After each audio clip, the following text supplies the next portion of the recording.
ইনসাফের বাংলাদেশ গড়তে গিয়ে হাদি ভাইকে জীবন দিতে হলো। অথচ হাদি ভাই বলেছিল যে এই সত্যের পক্ষে, ইনসাফের পক্ষে কথা বলতে গিয়ে যদি আমাকে মেরেও ফেলা হয়, আমার কোনো আফসোস নাই। তবে আপনাদের কাছে শুধু এইটুকু চাওয়া যে তাদেরকে ধইরা একটু বিচারটা কইরেন। আফসোস বাংলাদেশের আইন ব্যবস্থার প্রতি, বিচার ব্যবস্থার প্রতি, যারা এখনো পর্যন্ত হাদি ভাইয়ের হত্যার বিচারটা পর্যন্ত করতে পারতেছে না। দিনের পর দিন, সপ্তাহের পর সপ্তাহ, মাসের পরে মাস চলে যাচ্ছে, এখনো পর্যন্ত হাদি ভাইয়ের হত্যার কোনো বিচার পাচ্ছি না। এমন দেশে বসবাস করি যে দেশে ওপেনলি গুলি করে হত্যা করা হয়, তারপরেও খুনিদেরকে ধরতে পারে না।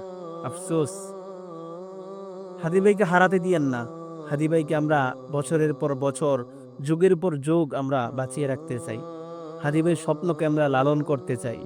কারণ হাদি ভাই ইনসাফের পক্ষে কথা বলেছে, সত্যের পক্ষে, ন্যায়ের পক্ষে কথা বলেছে। তাই আমরা হাদি ভাইকে কথায় কথায়, গানে গানে, সুরে সুরে আমরা হাদি ভাইকে বাঁচিয়ে রাখি।